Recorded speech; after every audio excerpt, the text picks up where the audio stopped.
Okay, this is probably a really quick section, but we're going to talk about solving quadratics by graphing. So technically, we already solved some quadratics back in Chapter 8. You solve those by factoring and then finding those zeros. But if you graph a quadratic, you can actually solve it just the same. You just have to look at it. So, oh, I just didn't mean to draw that. So I'll erase that. Looking at this first graph here, the solutions are the points that make the graph equal 0. So for this one, it would be 1 and 3. Quadratic should, just like when we factor, it should have 2 zeros mostly. The only time it doesn't are graphs like this one, where it only hits once, or graphs like this one, where it never, ever, ever reaches that line. I didn't mean to draw it with the dots in it, but it doesn't matter. So it doesn't reach that line, so it is not going to have any zeros. So this one has none. So those are your options. You got none, you got 1, and you got 2. Okay? You can see the difference in the graphs. This one it hits twice, that one only touches once, and that one just never comes near it. So graph the following and find, or at least estimate, what those zeros might be.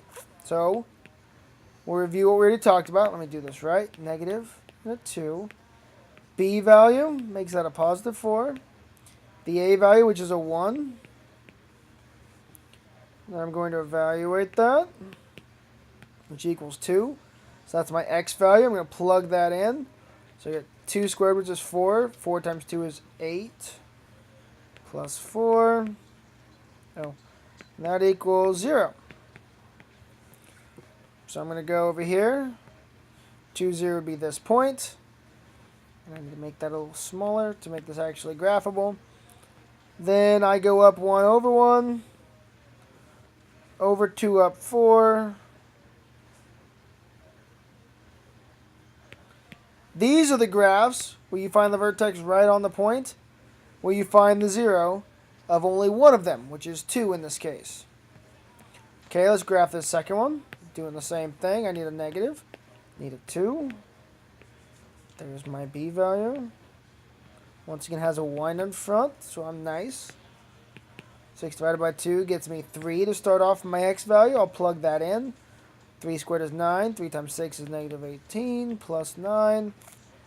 I really give you 2 of these in a row. Looks like it. So I have 0 for my other points. It goes up 1 over 1. Once again, you can easily see that that one has a 0 of 3. Okay? So literally, that's all we're looking for here. If it doesn't come out clean, you can at least tell me it's between two numbers. So let's say I graphed one. Let's say it was here. And I graphed it. Let's not even do that. Let's make it even more precise. Let's say I went a function that did this. Oh, it needs to be halfway realistic at least. Okay. Let's see. If I start 6, I could do up 2. And then 8, 2, 4, 6, 8. So it'd be that graph right there.